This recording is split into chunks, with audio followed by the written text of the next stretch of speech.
안녕하십니까. 오늘은 지난번 시간에 이어서 두 번째 말라리아와 열원충에 대한 말씀을 좀 드리겠습니다. 지난번에 이제 여러 가지 그 기초적인 말씀을 많이 드렸습니다만, 이제 오늘은 조금 약간 더 좀 전문적인 내용들이 좀 들어갈지 모르겠지만, 너무 이제 깊은 걸 다 파악하시려고는 하시지 마시고, 되게 대략적인 그 어떤 느낌이랄지 이런 것만 좀, 생각해 주시면 될 것 같습니다.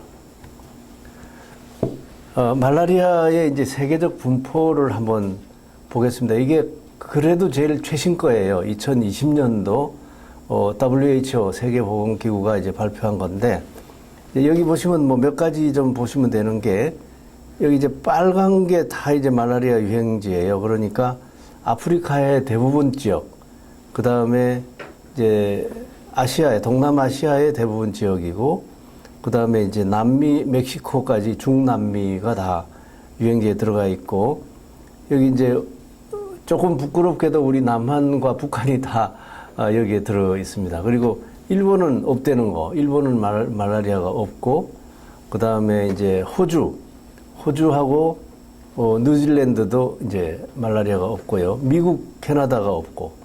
그러니까 없는 데가 많지 않아요. 그리고 여기 이제 중국을 보시면 이게 정확한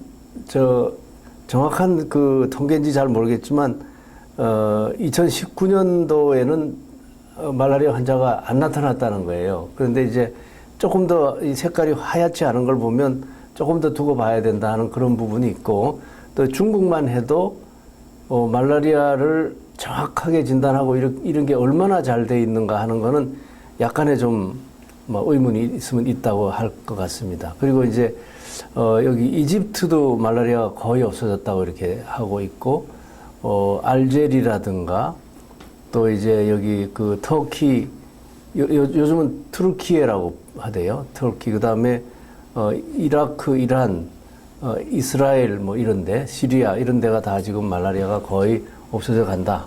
그렇지만 이제 남아있는 데는 보면 굉장히 이 광범위한 그런 지역들이 이제 말라리아가 있는 겁니다. 우선 그 말라리아하고 이제 면역학적인 특성, 이게 재밌는 부분이 있기 때문에 제가 좀 소개를 드리는데요. 이게 그 적혈구가 이렇게 있는데, 사람에 따라서 이 리셉터라고 부르는 그 더피 리셉터라고 부르는 FY 인자가 아프리카 사람의 경우에는 특히 이 인자가 없는 사람이 많이 있습니다. 또 인자가 있는 사람도 있고, 그래서 우리 이제 ABO 같이 ABO 혈액형처럼 여기 보시면 FYA하고 FY 여기 없는 거, 여기 이런 타입이 있고, FI가 없고 B가 있는 타입이 있고, FIA하고 B가 다 있는, 이게 말하자면 AB형이냐, 뭐 A형이냐, B형이냐, 이거 비슷한데 FI형이라고 합니다. 아프리카에서는. 근데 여기 FI 인자가 A도 없고 B도 없는 거, 둘 다 없는 거는, 이건 말라리아에 안 걸리는 거예요, 이 사람은. 이 사람은 말하자면 말라리아를 받아들이는 수용체가, 이렇게 받아들이는 말하자면 문이 이제 없다고 생각하면 되죠. 그래서 아주 특이한 점, 그런 점이 있는 점이 좀 특이하고요.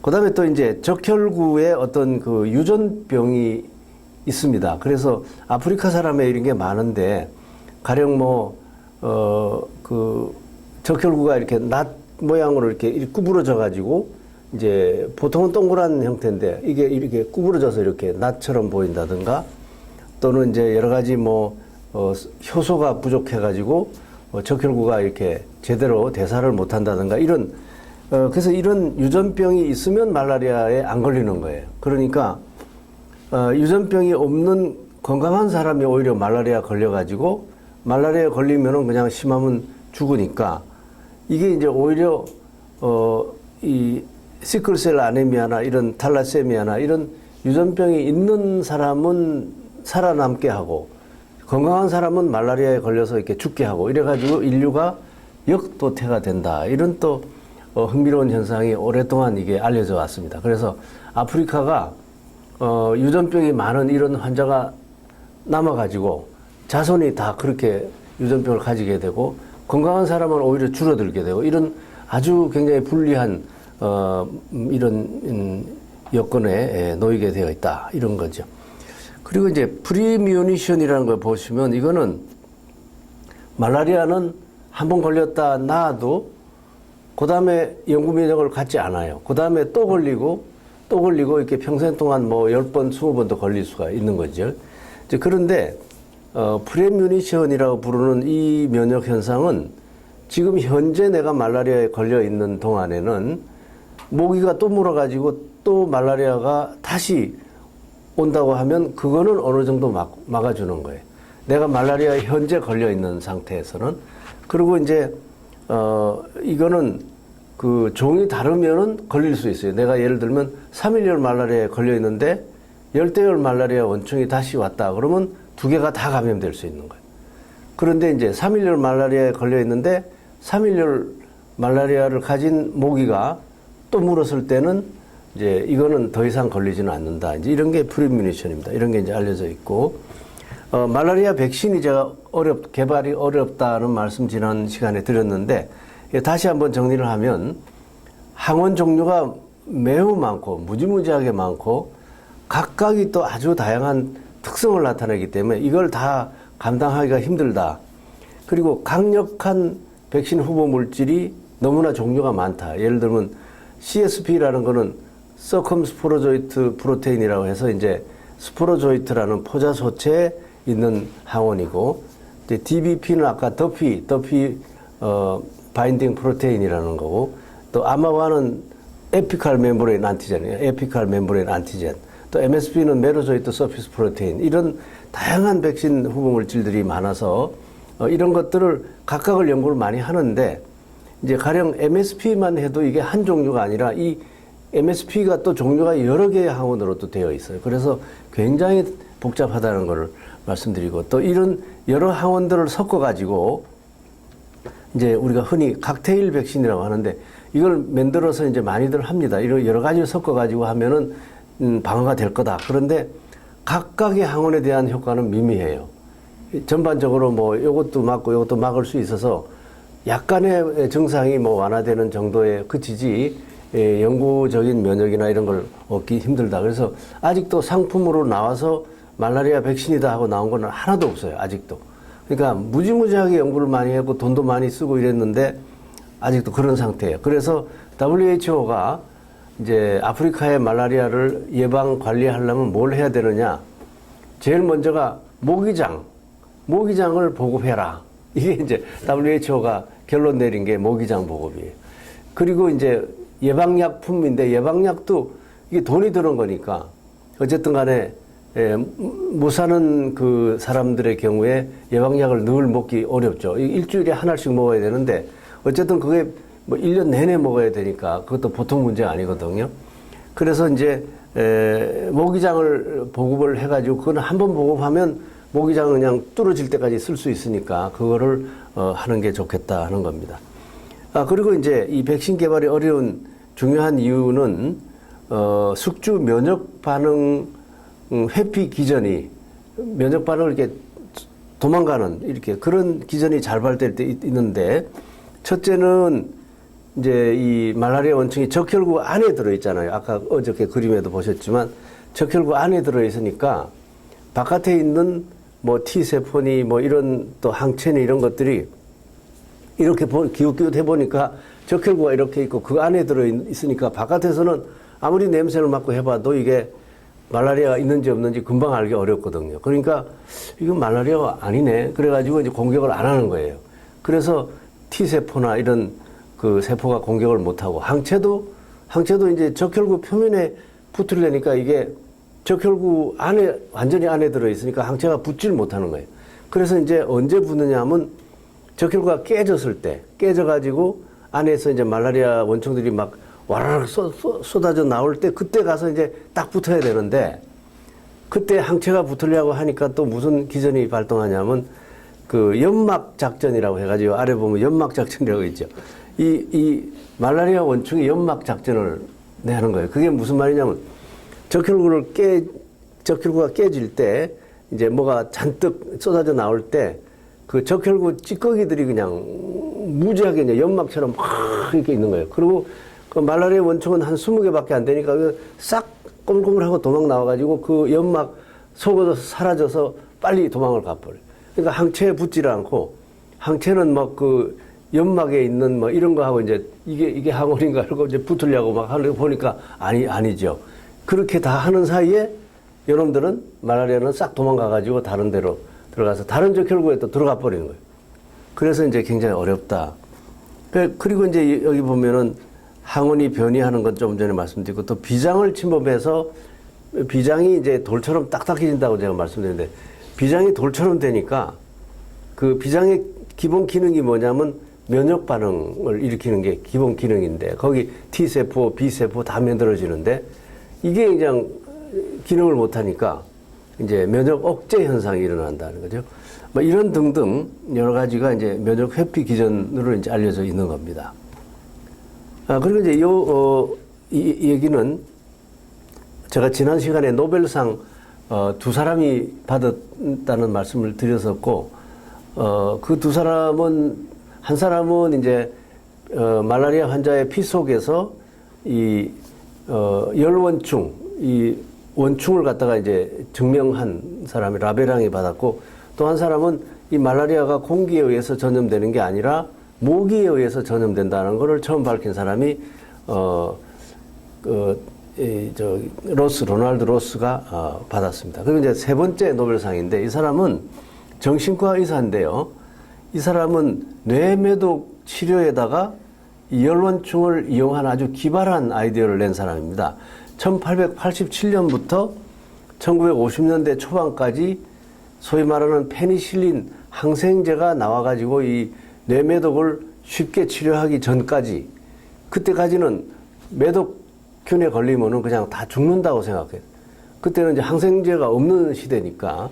그래서 이게 큰 문제였고, 더군다나 뇌에 매독이 들어가면 정신 이상까지 이제 오기 때문에 큰 문제인데, 오스트리아의 율리우스 와그너 야우레그라는 사람인데, 이 사람이 그 유럽에서는 사실 이렇게 임상 의사들이 연구를 많이들 했어요. 의사 하면은 그냥 기본적으로 연구를 하는 게 기본이었는데, 요즘 이제 미국식으로 의사가 돼가지고 이제 의사는 연구 안 하고 환자만 보는 걸로 이렇게 돼 있지만, 이 유럽 쪽에는 많은 의사들이 연구를 겸해서 합니다. 그래서 이 율리우스 와그너 야우레그 박사도 정신과 의사인데 항상 연구라는 걸 이렇게 했어요. 그래가지고 뇌매독 걸려가지고 이제 환자들이 죽으니까 이 매독균을 배양해가지고 이제 어떻게 하면 매독균을 죽일 수 있나 이걸 연구를 하는 도중인데, 배양기가 어느 날 갑자기 아침에 와보니까 고장이 나 있는 거예요, 배양기가. 그래가지고 37도에다 맞춰놨는데 이게 40도, 41도로 이제 온도가 올라갔는데 안에 매독균을 키우고 있었는데 다 죽어버린 거예요. 그래서 이제 이 사람이 이게 실패를 했지만, 이게 뭔가 좀 아이디어를 준 거예요. 힌트를 준 건데, 매독균이 그 온도, 높은 온도에 약하구나. 이제 그러니까, 이 매독균이 이제 머리에 들어있어서 뇌매독이 이제 있는 거니까 이 사람을 열을 나게 만들면 어떻게 했느냐 이렇게 이제 생각을 한 거죠. 거기다 또 기발한 거는 이 말라리아가 열을 나게 하는데 그 열을 하루에 가령 한 6시간밖에 열을 나게 안 해요. 그 다음에는 다시 또 열이 떨어져서 정상 체온 36도로 또 유지하고, 그리고 이제 하루 걸러 또는 이틀 걸러서 그 열대열 말라리아는 그 주기가 좀 약간 좀 불규칙합니다. 그러니까 하루 걸러 날 수도 있고 이틀 걸러 날 수도 있는데 열이 하여간에 이제 주기적으로 나니까 그 열이 나는 그 6시간 정도만 41도까지 열이 올라가거든요. 그러니까 이 뇌매독균이 여기 있으니까 뭐 온도를 높여가지고 이제 균을 죽이고 저절로 온도는 떨어지게 이렇게. 왜냐면 계속해서 열이 나고 있으면 사람이 죽죠. 못 사니까. 그래서 이제 이걸 말라리아를 갖다가 일부러 주면 어떻게 했느냐, 이 정신과 환자들한테. 그래가지고 뇌매독에 걸린 정신과 환자들한테 말라리아를 이제 접종을 한 거예요. 말라리아 환자의 피를 뽑아가지고 이렇게 넣은 거죠. 그러니까 그래가지고 수천 명의 뇌매독 환자를 치료한 걸로 되어 있습니다. 그래가지고 이제 말라리아는 키니네가 그때 약이 있었으니까 생약 제제로 이 키니네를 주면은 말라리아는 이제 치료가 되고 또 열은 올랐다가 또 저절로 떨어지기도 하고 이러니까 그 올라가 있는 6시간 동안에 매독균을 죽이는 거예요. 그래서 이게 1927년에 노벨상을 받게 됩니다. 이 업적이. 이 참 대단한 아이디어고 업적이죠. 근데 이제 이 사람이 이 오스트리아 사람인데 그 나치 시절에 그 나치에다가 이렇게 충성을 했대요. 충성을 해가지고 뭐 이렇게 뭐 도움을 줬는지 어쨌는지 그래가지고 나치 일당으로 이제 이렇게 취급이 돼가지고 이제 많은 사람들이 이 사람 노벨상을 뺏어야 된다. 그래가지고 노벨상 뺏기 운동에 이제 휘말리게 되고 이랬는데 사람들이 이게 학문, 학술, 과학하고 이 노벨상 뺏고 이러는 거는 좀 약간 정치적인 거잖아요. 이렇게 과학하고 정치가 이게 너무나 헷갈리면 안 된다. 이거 과학은 과학에 대해서 준 거니까 이 노벨상은 그대로 준다. 이래가지고 결정이 노벨상 위원회에서 노벨상 뺏는 건 절대 안 된다. 아무리 나치에 도움을 줬다 하더라도 이제 그런 재미있는 일화가 있는 사람입니다. 이제 병변을 보면 그 말라리아가 이제 걸린 말라리아가 들어있는 그 적혈구에 이게 이제 적혈구가 깨지니까 빈혈이 온다. 이게 이제 가장 중요한 유행제에서 가장 중요한 현상이 빈혈이 초래되는 겁니다. 그리고 감염된 적혈구가 표면에 이렇게 너빙 현상이 일어나는데 이게 뭐냐면 이 그림에 보시는 이게 이제 감염된 적혈구인데요. 이게 볼록볼록 튀어나오는 이걸 노빙 현상이라고 합니다. 뭐 이렇게 돌출되는 어떤 돌기가 막 나오는 거죠. 이 돌기가 무슨 역할을 하냐 하면 혈관을 지나갈 때 혈관 벽에 붙는 거예요.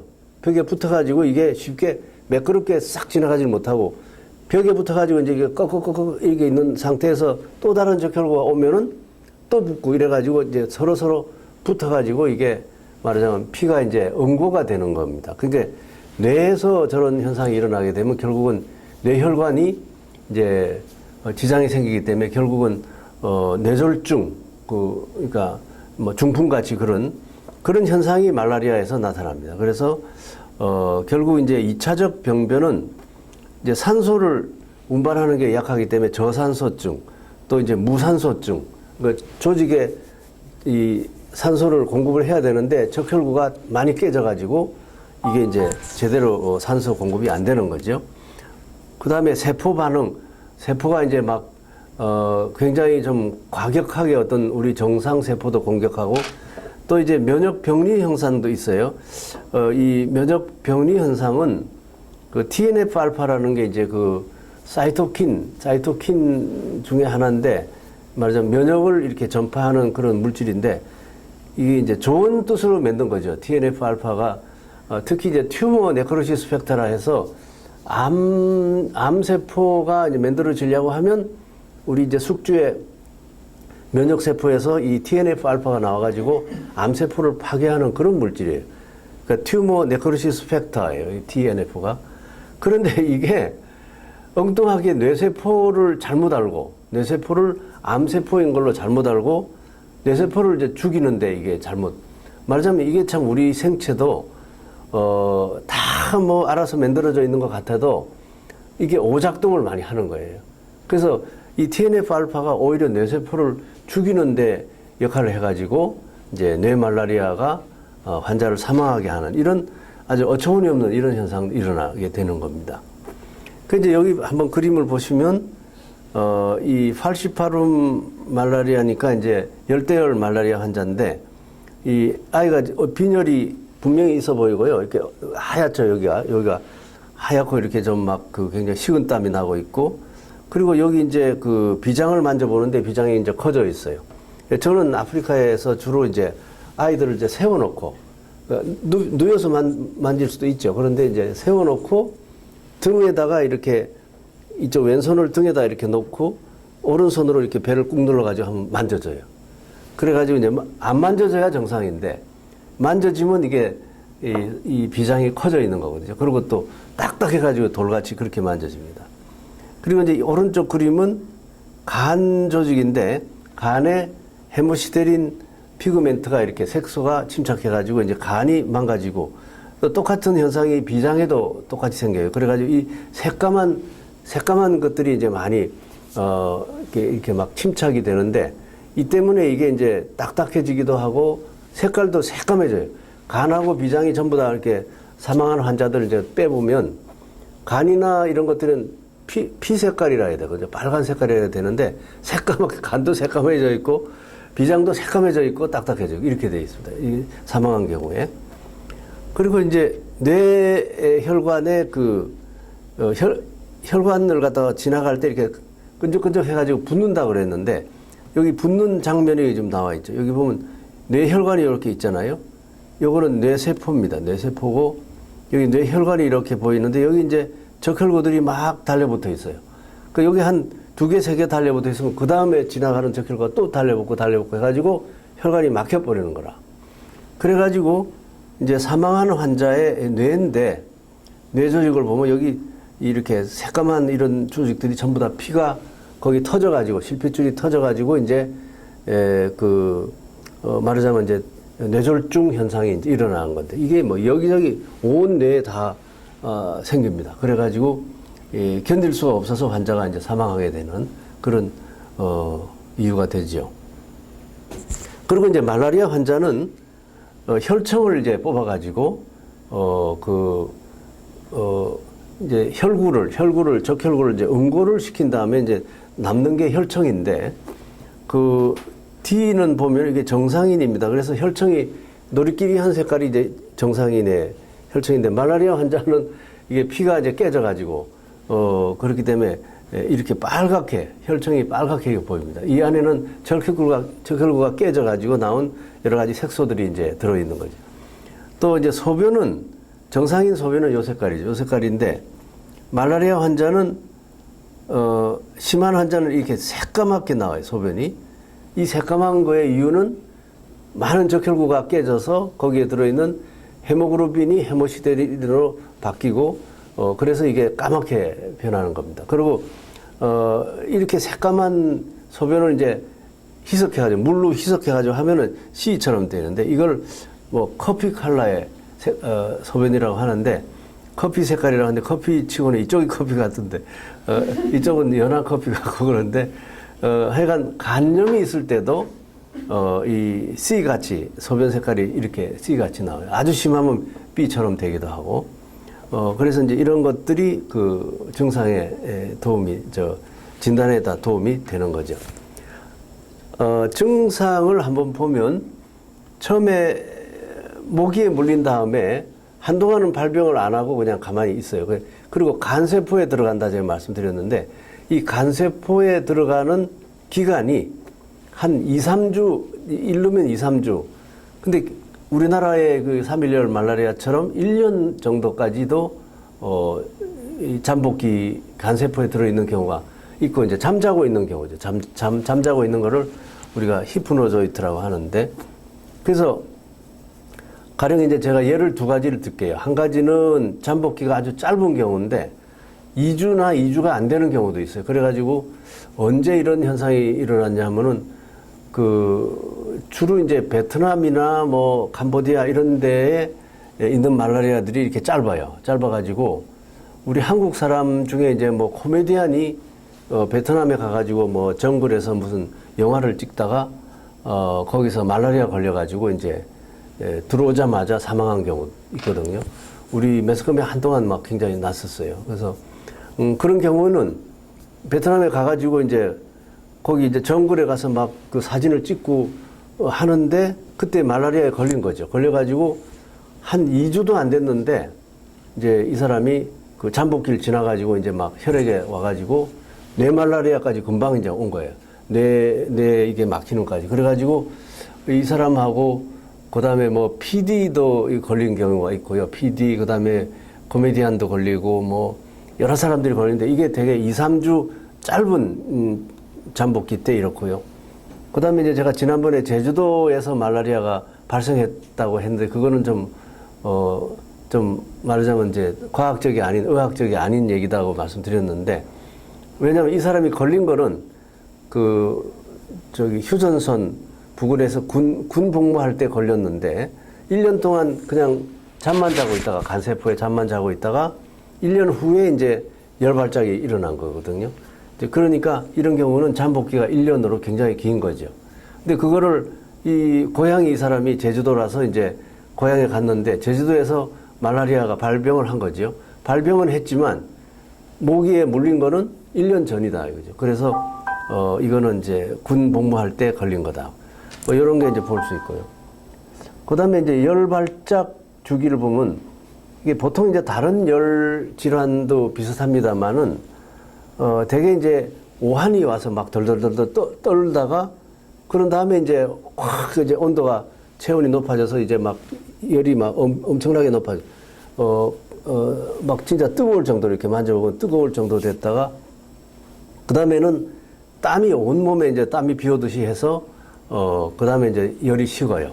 그래서 요게 한 뭐 6시간에서 7, 8시간 그렇게 하루 이제 지나가는 겁니다. 요게 한 주기인데, 이거를 콜드, 핫, 웨트 스테이지라고 해가지고 덜덜덜 떨린 다음에 열 나고 그 다음에 땀 나고 이렇게 이제 그 사이클을 한 사이클이라고 합니다. 그래서 이거를 오늘 이제 이게 생기면 3일열 말라리아 경우는 내일은 멀쩡하게 쉬어요. 그래서 뭐 학교 가서 수업도 듣고 다 하다가 그 다음날 또 이게 와가지고 열나고 해가지고 꼼짝 못하고 이제 덜덜덜 떨다가 이제 열나고 또 땀나고 이렇게 되는 거거든요.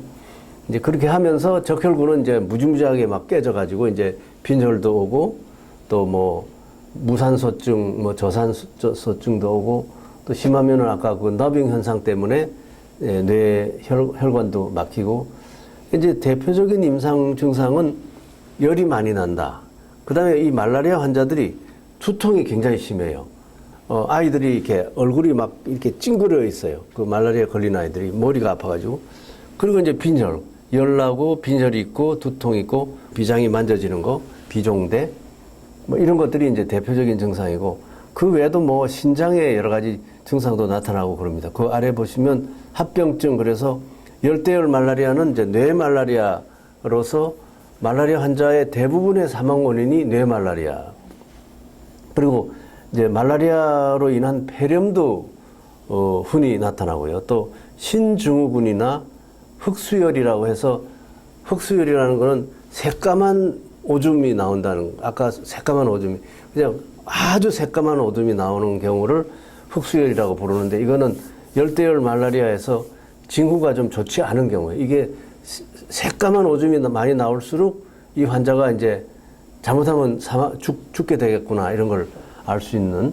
그리고 이제 신증후군은 이런 데 부어가지고 이렇게 배도 튀어나오고 이제 그 신장에 이제 침범이 많이 됐을 때 일어나는 현상이죠. 재발은 이제 두 가지가 있습니다. 이 재발에 가장 흔한 건 리커런스라고 해서 이것도 재발이고 리크루데산스도 재발인데 우리말로는 다 재발인데 조금 이제 의미가 다른데요. 이 리커런스는 그 3일열 말라리아 때 지난 시간에 제가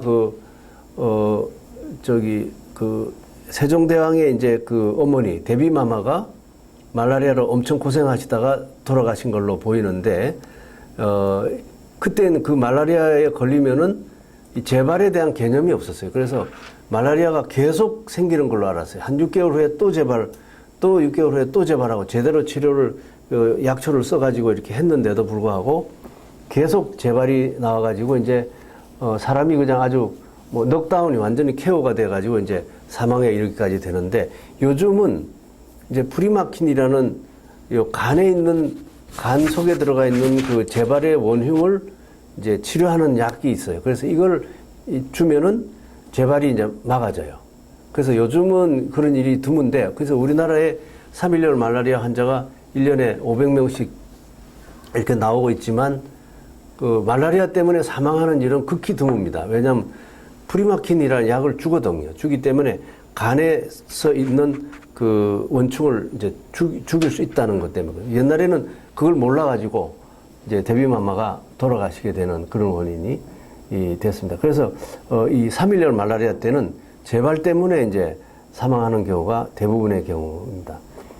그리고 이제 회상은 뭐냐면 이거는 레크루데산스인데 이 회상은 그 열대열 말라리아처럼 적혈구에 이렇게 안에 들어 있었는데 요놈이 분열도 안 하고 그냥 가만히 잠자듯이 적혈구 안에 이렇게 숨어 있다가 이제 어느 시절에 이 숙주가 뭐 저항력이 낮아지거나 몸 컨디션이 안 좋아지면 막 분열해가지고 이제 그때 나와서 다시 재발하는 그런 경우가 이제 있는 거.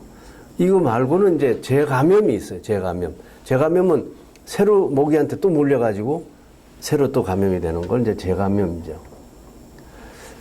진단은 이제 혈액 검사, 또 혈청 검사, 유전자 진단, 증상 및 약제 반응 이런 등등으로 보는데 이제 혈액 검사 이게 이제 가장 오래됐고 보편화됐고 그렇죠. 그래가지고 이제 후충도말은 이렇게 두껍게 혈액을 도말하는 거고 이거는 얇게 이렇게 쫙 밀어가지고 그냥 맨 끝에는 적혈구 한 층만 남게 하고 그래서 이제 적혈구 한 층만 남으니까 적혈구의 모양이라든가 이런 걸 제대로 볼 수 있죠. 그래서 이게 박층도말은 이제 이렇게 하고 후충도말은 그냥 이렇게 그냥 피를 이렇게 그냥 동글동글하게 이렇게 만들어서 동전처럼 만듭니다. 그래서 이 후충도말은 적혈구를 다 나중에 이제 깨버리거든요. 적혈구를 깨버리고 말라리아만 남게 합니다. 말라리아하고 백혈구 이런 것만 남게. 그래서 이렇게 색깔이 좀 이렇게 좀 연해져가지고 이렇게 되고 이쪽은 이제 적혈구를 갖다가 깨지 않는 상태이기 때문에 이렇게 이제 박층도말이고. 그 다음에 이제 혈청 검사는 여기 아래 제가 두 예를 보였는데 이게 이제 우리나라에서도 이걸 잘 만들더라고요.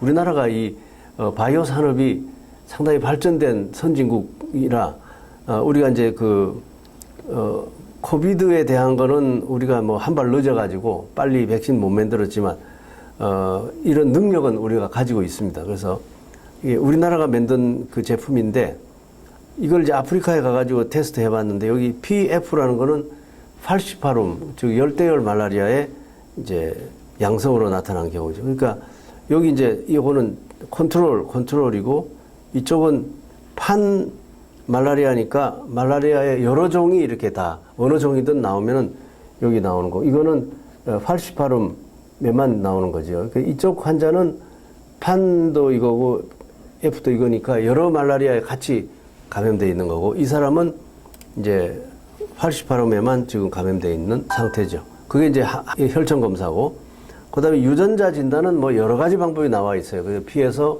뽑아가지고 유전자 뭐 시퀀스도 보고 이래가지고 이제 진단하는 방법이 나와 있죠. 이제 그림인데 이 팔시파룸에 후충도말을 하게 되면 적혈구는 다 없어져 버리고요. 요거는 뭐냐면 요건 백혈구예요.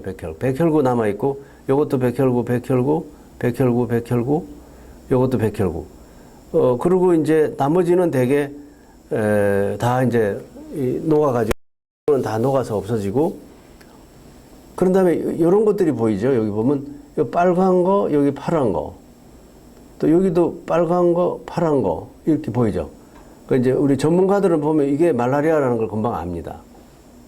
그러면 정상인 사람은 어떠냐? 정상인 사람은 백혈구하고 가끔 뭐 이런 혈소판에 이제 말하자면 그 세포인데 그 세포들만 남아 있고 깨끗해져요. 그렇게 되는데 이런 것들이 많이 남아 있는 사람은 이제 말라리아로 진단이 되는 거죠. 여기 요 빨간 거하고 파란 거하고가 이게 힌트입니다. 요 빨간 거는 이제 핵이고 파란 거는 이제 사이토플라즘 그러니까 세포질이죠. 그 보면 이겁니다. 여기 오른쪽에 보시면 요게 빨간 거고 요게 블루 컬러. 이게 색깔은 약간씩 변할 수가 있습니다만. 그래서 이런 것들이 이제 적혈구가 깨지고 나면은 요놈이 이제 요놈만 달랑이 나온 거죠. 이런 게 이제 여기도 말라리아고 이게 전부 다 말라리아예요. 그래서 이거를 이제 볼 줄 알아야 되는데 이거 트레이닝 시키는데 상당한 시간이 걸려요. 한 번 봐서 그냥 금방 다 보는 게 아니라 제법 이거 트레이닝 뭐 1, 2년까지 이렇게 걸립니다. 특히 또 오른쪽 이쪽은 이제 그 박층도말을 해가지고 이런 게 말라리아의 가령 그 열대열 말라리아에 이제 우리가 흔히 바나나형이라고 하는데 바나나 폼. 그래서 야 이거 바나나 나왔네 바나나. 이 바나나가 나오면 열대열 말라리아인 걸 확실히 알 수 있거든요. 그래서 이 바나나형이 있는지 또 여기 안에 있는 거는 이제 그 반지형이라고 합니다. 링 폼이라고 하는데 반지 모양으로 생겼다 하는 거죠. 이런 것들이 이제 나오면은 박정도 말로 이제 종까지 확정할 수 있고 이쪽은 종을 하기는 그렇고 말라리아 다 아니다 이것만 되게 할 수 있는 그런 여기 이제 여러 형태가 있습니다만 3일열 원충의 분열체는 이렇게 생겼고 뭐 예를 들면 또 4일열 원충의 밴드 타입 영양형이 이렇게 생겼고 요것도 같은 거고요. 또 여기 보면 이제 요거는 반지형인데 반지형이 2개가 이렇게 들어가 있어요. 2마리가 들어있는 거는 되게 3일열 원충보다는 주로 4일열 원충에 이게 많거든요. 이런 게 이제 진단에 도움이 된다 하는 걸 제가 참고로 말씀드리고요. 치료에 대해서도 뭐 자세한 거는 다 뭐 되게 필요가 없다고 생각이 되지만 그냥 상식으로 조금 알아둘 만한 거는 말라리아 치료는 기본적으로 클로로킨, 프리마킨 이렇게 2개가 기본 약제입니다. 근데 클로로킨은 이제 혈액에 있는 적혈구 안에 들어있는 이 원충을 죽이는 이제 약이고 프리마킨은 간에 있는 원충을 죽입니다. 그러니까 잠복기에 있는 것도 이 프리마킨 가지고 죽일 수가 있어요. 그래서 일본 사람들이 이쪽에 대해서 이제 좀 연구한 사람들이 뭐라고 우리가 이제 말라리아가 새로 막 나타나 가지고 이 휴전선 부근에 병사들이 많이 걸려 있을 때, 그래서 이제 우리가 휴전선에 그 환자가 많이 나왔을 때 일본 사람들이 이제 저희하고 학회를 이렇게 하면은 그런 제안을 많이 했어요. 자기네들이 생각할 때 프리마킨을 그 군 이제 병사들 전원한테 그냥 이 프리마킨을 갖다가 가령 뭐 일주일에 한 번이나 이렇게 딱 주면은 간에 가 있는 사람도 간에 있는 원충을 죽이니까 이제 나중에 이렇게 열발작으로 안 될 거 아니냐. 이게 맞는 얘기거든요. 사실은 맞는 얘기인데 이제 그렇게 하려면 60만 군 대군을 일주일에 한 번씩 약을 다 줘야 되니까 이게 이제 사실 좀 보통 일은 아니죠. 그래서 이제 그거를 제대로 못하고 또 효과를 100% 확신하기가 조금 어렵고 그래서 이제 안 했는데 실은 프리마킨으로 했으면 좋은 아마 결과가 왔을 거다 하는 생각이 듭니다. 이 클로로킨은 자연계에서 분리했던 콰이나인 또는 이게 키니네라고도 합니다. 키니네. 콰이나인 또는 퀴니네. 이 퀴니네는 1638년에 개발이 됐어요. 그러니까 뭐 400년이 넘었죠.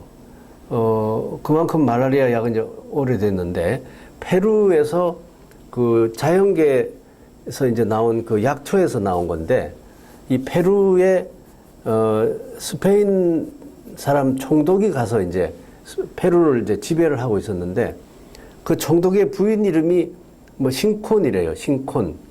그래가지고 그 신콘 부인이 이제 말라리아에 걸려가지고 막 끙끙 앓고 있으니까 이제 자기 집에 있던 페루 사람 하녀가 어디 가서 약초를 가져오더라는 거죠. 가져와가지고 이제 막 다려가지고 이제 먹였더니 이 신콘 부인이 말라리아가 나아버렸어요. 그래가지고 이제 그때만 해도 말라리아 약이 없었던 때예요. 뭐 몰랐던 때인데 그 하녀가 어떻게 알았는지 자기네 그 전통적인 그런 방법으로 약을 다려가지고 이제 했는데 그래서 이제 이 그 약초를 뭐라고 했냐면 신코나트리라고 해서 트리라는 건 이제 나무죠. 신콘나무라고 불러가지고 이제 이 총독 부인의 이름이 신콘인데 그래서 이 신코나트리라고 해가지고 유럽으로 이게 금방 전파가 돼가지고 말라리아가 이게 약으로 자연계 약으로 된다. 이래갖고 이제 그 약초에서 뽑아낸 성분이 퀴니네예요. 카이나인이에요. 그 이 퀴니네를 이제 개발을 해가지고 이때부터 치료가 시작이 됐고요. 그런 다음에 이제 실험실에서 여기다가 이제 조금 더 이렇게 순수 분리를 해갖고 염소, 클로로기를 염소를 또 갖다 붙여가지고 이제 이렇게 만든 게 클로로킨인데 이 클로로킨이 지금까지도 가장 오랫동안 쓰고 있는 거예요. 왜 그러냐면 키닌에는 약효도 좋지만 부작용도 굉장히 심해요. 특히 이 신장이나 또는 이제 신경계통의 독성을 많이 나타냅니다. 그래서 그 독성을 완화시킨 게 클로로킨이에요. 이 클로로킨은 그런데 또 문제는 뭐냐면 이 클로로킨에 대해서는 하도 많이 써가지고 약제 내성이 이제 알려져 있어서 지금 이제 뇌말라리아에 걸려가지고 막 생사를 넘나드는 사람인데 클로로킨을 줬더니 안 듣는 거라. 그러니까 이게 큰일이잖아요. 환자가 금방 죽는데. 그래서 이 내성 문제가 말라리아에서 약제 문제에서 아주 굉장히 중요한 그런 사항이 돼 버렸어요. 이제 그래가지고 말라리아에 대한 이제 그 신약 개발을 계속해서 이제 해왔는데, 중국에서, 한 몇 년 전에, 한 20년도 더, 한 3, 40년 됐어요. 이 개똥쑥이라는 거 있는 쑥 종류인데요. 우리나라에도 많이 있습니다. 이 길거리에 흔히 있는 쑥인데, 지금은 아프리카에서도 이 쑥이 많이 있다고 합니다. 그런데 이제 그 중국 사람들이 이 쑥인데 아마 그 페루에서 하녀가 갖고 온 종류하고는 또 조금 다른 약초인가 봐요. 그래가지고 이제 여기서 어떤 성분을 분리했는데 이게 알테미시아라는 건데 중국 말로는 징하오수입니다. 징하오수. 그러니까 우리 말로 하면 국화수 같이 이렇게 쓰더라고요. 한자로. 국화수인데 이걸 자기는 징하오수라는데 개똥쑥 우리 말로는 중국에서 개발해가지고 이제 기전에 대해서는 아직도 연구 중이지만 이 뇌말라리아에 특효가 있는 그런 걸로 알려져 있고 클로로킨 내성이 있는 환자한테 잘 들어요. 그래가지고 이 개똥쑥에서 3가지 성분을 분리를 해냈습니다. 그 중에 알테미시닌, 또 알테스네이트, 알테미서 이렇게 3가지 성분이 이렇게 크로마토그래피에서 나오는 거를 이제 했는데 이거를 개발한 사람이 누구냐 하면 중국의 그 여자 박사님인데 투유유라는 여자분인데 이분은 사실 뭐 의사는 아니고 약학자예요. 약학하는 분인데 이제 개똥쑥을 갖다가 이제 맨날 이렇게 크로마토그래피 해가지고 분리를 쭉 한 거예요. 그래가지고 그 성분을 이제 잘라가지고 이게 요거는 알테미시닌이고 이거는 알테스네이트고 요거는 알테미서고 그 3가지 성분을 해보니까 말라리아에 각각 다 조금 다 듣거든요. 그래가지고 이 약제로 인해가지고 알테스네이트가 이제 개발돼서 서양에서 이걸 가지고 이제 임상 시험도 많이 하고 환자들한테 많이 써가지고 한 20, 30년 동안에 많은 뇌말라리아, 클로로킨에 저항성이 있는 뇌말라리아 환자를 이제 살린 거죠.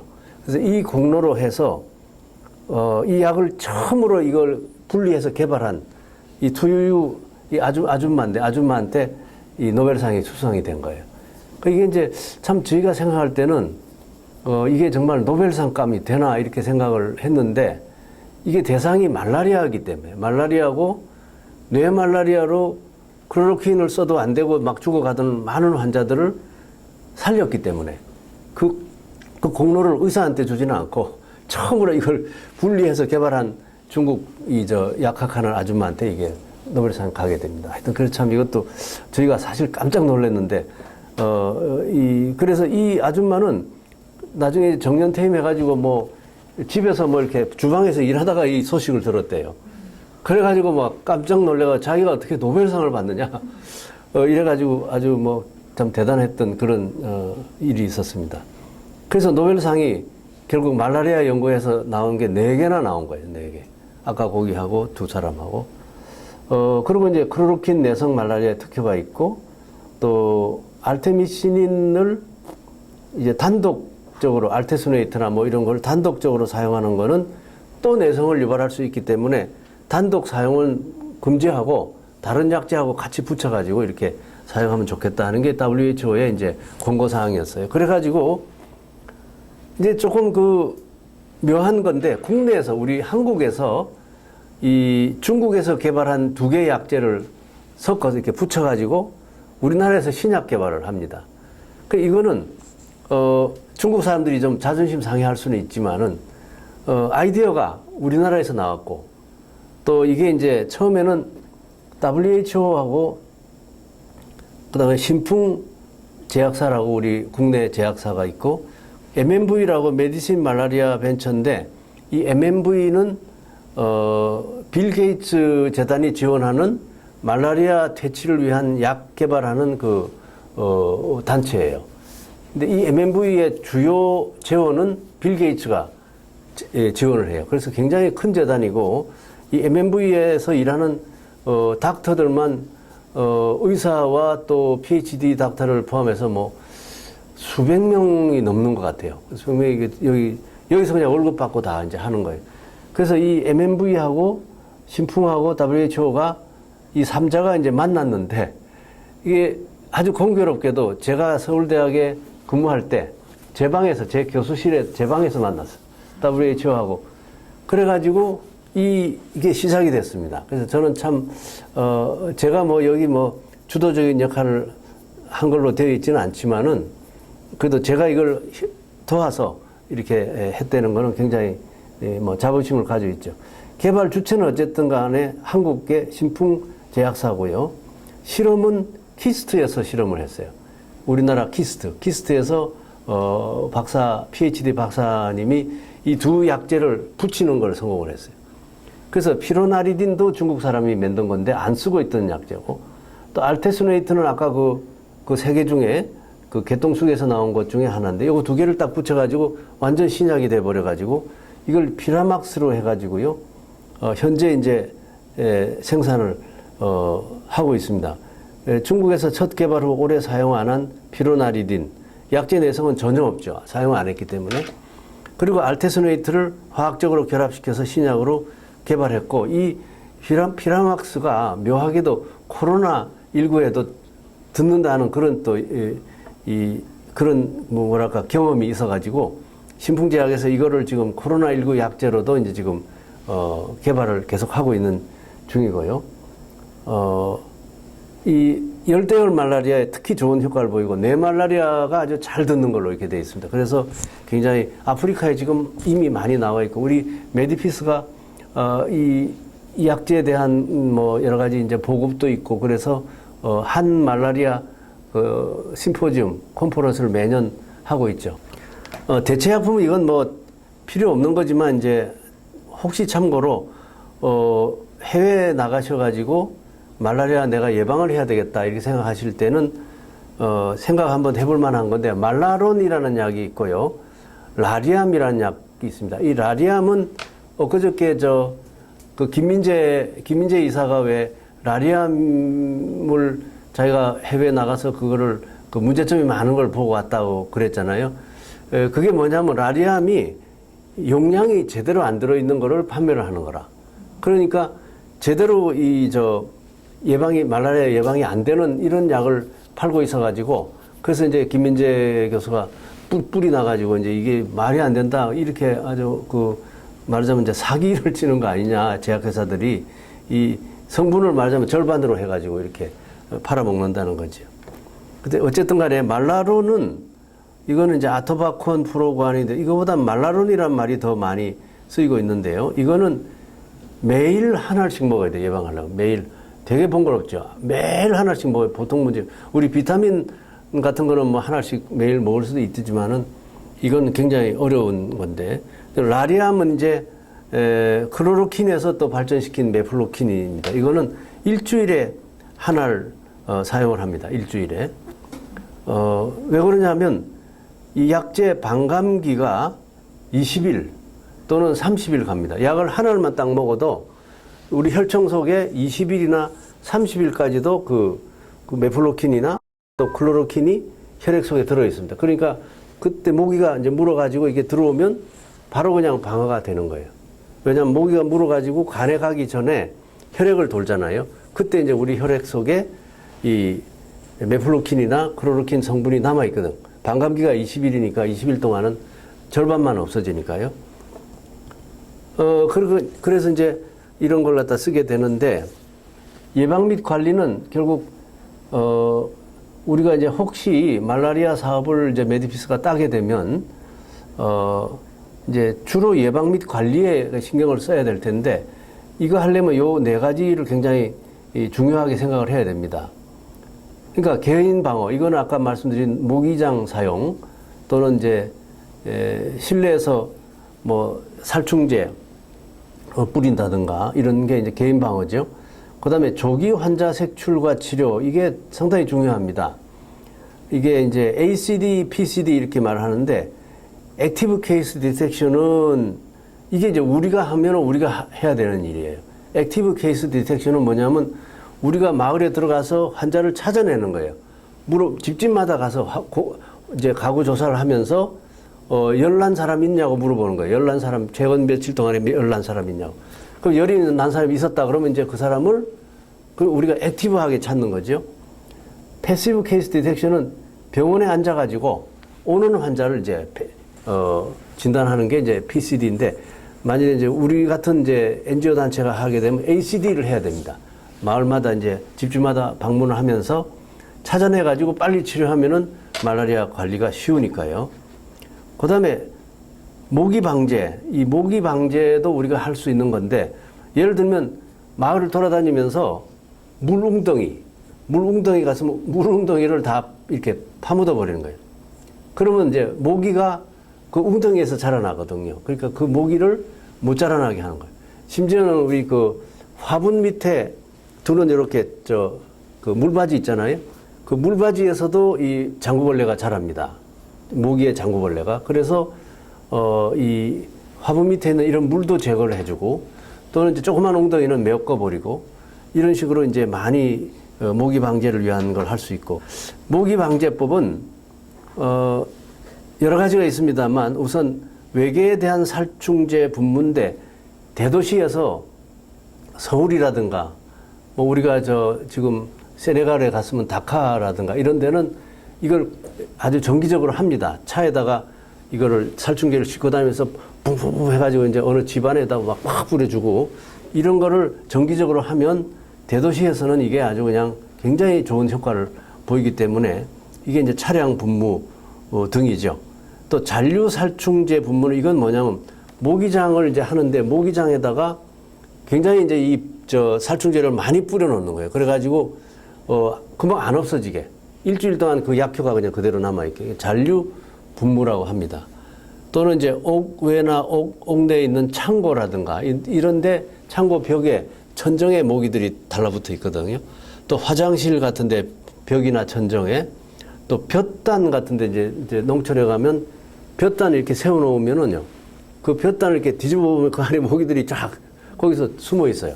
살고 있어요. 그래서 볕단 같은 데다 막 이제 뿌리는 거고. 또 이제 고인물 제거, 웅덩이 매립 이런 거 있고, 모기의 천적인 물고기나 세균이나 선충 이런 거 도입하는데, 이런 것들은 참 좀 현실성이 좀 많지는 않습니다. 이건 뭐 바이오 테크놀로지 발전해야만 이게 되는 거고요. 그 다음에 거세한 모기 수컷을 대량 만들어 가지고 자연계에 방출하는, 그러니까 모기 수컷을 만드는데, 모기의 이제 수컷이니까 거세를 하는 거예요. 거세를 해가지고, 말하자면 이제 사람으로 치면 이조 시대 때 있던 내시를 이제 황관을 만드는 건데, 이 거세를 어떻게 하냐면은 방사선을 쬐입니다. 그래서 모기를 이제 키워가지고, 실험실에서 키워가지고 뭐 수십만 마리, 수백만 마리를 이제 어마어마한 모기를 키워가지고 이제 방사선을 쬐거든요. 근데 그 암컷도 물론 있겠죠. 근데 이제 수컷들을 이제 대상으로 이제 말하자면 목표로 해가지고 쬐면 수컷의 그 고환이 이렇게 방사선에 의해서 이제 이렇게 파괴가 됩니다. 이런 모기를 이제 자연계에다가 쫙 풀면은 희한하게도 이 거세된 모기가 힘이 세대요. 힘이 세고 아주 막 덩치도 커지고 이래가지고 이제 자연계에 나가면은 정상적인 수컷들은 다 이렇게 밀어내버리고 암컷을 차지를 하는 거예요. 암컷을 다 차지해가지고 이 거세한 모기들이 이제 말하자면 암컷을 차지해서 수정을 하게 되니까 이게 없는 거죠. 말하자면 스펌이 없는 거예요. 스펌이 없는 거니까 모기가 이제 그 다음에 알이 안 생겨나는, 알이 생겨나도 이제 헛거만 생겨나는 거죠. 이제 그렇게 해서 하는 방법인데, 이거는 실제로 이렇게 드라이한 경우가 많이 있다고 해요. 우리나라에서는 뭐 말만 했지 실제로 이걸 거세한 모기를 얼마나 방대한 걸 갖다가 뿌려야 될지 모르고, 그리고 이제 문제는 우리나라에서 이걸 하려고 해도 북한하고의 이제 문제가 또 있거든요. 그러니까 가령 이런 이제 모기들을 갖다가 이제 풀어가지고 북한에도 이제 가게 만들어야 되고 이런데 이게 국가적으로 여러 가지 문제가 이제 발생합니다. 그래서 이건 좀 쉽지 않다. 이 그림에 모기알 이렇게 생겼어요. 이렇게 생겼고, 그 다음에 이제 장구벌레, 이거는 물 표면에 이렇게 달려붙어서 이게 뭐냐면 기공입니다. 공기가 이렇게. 여기로 숨을 쉬어요, 이놈이. 장구벌레가 이제 요걸 통해서 숨을 쉬고, 이제 그리고, 표면에 이렇게 있기 때문에 가끔 이제 고인 물에다가 그 기름을 이렇게 뿌려주면은 기름이 이렇게 쭉 깔리면서 요놈이 이걸 이렇게 공기를 빨아들이는데 지장을 주게 됩니다. 그래서, 석유나 이런 걸 뿌리기도 하는데, 그런 건 또 이제 물을 좀 완전히 그냥 망가뜨리는 거기 때문에, 주의해야죠. 번데기는 여기 이제 머리가 크고 이렇게 되어 있는데 이것도 공기를 이렇게 숨을 쉬어요. 그리고 이제 이놈이 딱 바뀌어가지고 이렇게 성충으로 되면서 이걸 우화라고 하는데, 우화. 날개가 달려서 이제 이렇게 빙 하고 날아가는데 이렇게 이제 모기를 갖다가 이제 없앤다는 거죠. 화학 예방요법 다시 제가 출국 1주 전부터 귀국 후 4주까지 주 1회 복용합니다. 이것 때문에 병원에 찾아가는 분이 많거든요. 이거 언제부터 언제까지 먹어야 됩니까? 그리고 어떤 약을 먹어야 됩니까? 제가 어느 나라를 가는데. 그래서, 국립의료원이라든가 이런 데는 이걸 하고요. 그 다음에 서울대병원이나 이런 병원에서도 이제 이거를 전담해서 해주는 분들이 있고, 아마 김민재 우리 이사도 아마 이렇게 찾아오는 환자들이 많이 있을 거예요. 해외 나갈 때 어떻게 하면 되느냐. 사실 이것만 알면 되거든요. 출국 1주 전에 하나를 먹고, 그 다음에 출국해서 그 나라에 가서 딱 하나를 먹고, 일주일에 하나를 먹고, 그 다음에 일주일에 하나를 먹고, 이렇게 하고 이제 귀국한 다음에 4주까지, 하나씩 먹으면 되고, 약 종류는 클로로킨, 프리마킨, 이렇게 쓰면은 3.1열 말라리아 유행하는 지역은 다 감당이 되고, 또 사실 클로로킨만 먹어도 되는 경우도 있어요. 내성이 없는 그런 나라인데 열대열 말라리아가 있다. 이런 데 가면은 클로로킨 한 종류만 그냥 한 알만 먹으면 됩니다. 이게 한 알이에요. 300에서 500mg. 이게 이제 한 알이나 많아야 두 알인데, 그리고 이제 메플로킨, 이게 라리암인데 아까 그 약재 그 용량을 줄여가지고 이렇게 농간을 한다는 근데 일주일에 한 알 또는 4주에 4알을 이렇게 먹어도 됩니다. 근데 이게 이제 반감기가 20일이기 때문에 4주는 좀 너무 많고, 하여간 총량이 4주에 4알 정도 양이 되게끔 하면 되고, 그 다음에 말라로는 이제 매일 하나씩, 복용하는 그런 걸로 되어 있고, 이 말라론을 사용하는 나라도 굉장히 많이 있습니다. 자, 마지막 슬라이드인데, 말라리아 개인 예방을 위한 아프리카에 현지 홍보할 때, 첫째는 모기에 물리지 않도록 하십시오 하는 거죠. 일몰 후나 일출 전에는 외출 삼가하고, 또 야간 작업할 때는 가급적이면 긴팔상이나 하의를 착용하는 경우가 좋아요. 가끔 이제 우리가 이제 저녁에 일 끝나고 나면 좀 이렇게 좀 편안하고 마음이 편하고 이러니까 조금 이렇게 반바지 차림에다가 이렇게 팔도 이렇게 다 내놓고 그냥 나와서 바깥에서 이제 저녁을 먹는데, 저녁 먹다가 모기가 막 뜯는 경우가 있어요. 그래서 가급적이면 긴팔이 그래도 아무리 아프리카라도 그런 것이 이제 좋겠다. 모기향이나 모기약, 모기장, 모기 기피제는 이렇게 바르는 거잖아요. 그것도 이제 많이 나와 있습니다. 그래서 이걸 하면 좋겠고, 그 다음에 정기적 소독, 청결. 특히 방에 모기가 이제 있을 수 있으니까 모기향이나 모기약을 이제 뿌리는 게 좋겠고, 예방약, 그 다음에 휴가 중에도 예방약. 백신은 아직 없다. 작은 증상이라도 열 발작이 나면은 곧바로 병원을 방문해서 조치를 빨리 해야만 생명을 담보할 수가 있는 겁니다. 이게 아차 잘못하면 그 나라에 간지 2주 만에, 2주에서 하루 이틀 만에 그냥 갑자기 뇌에 말라리아 와서 사망하는 경우가 종종 있기 때문에 굉장히 말라리아 주의해야 되는 그런 질환입니다. 예. 감사합니다. 예.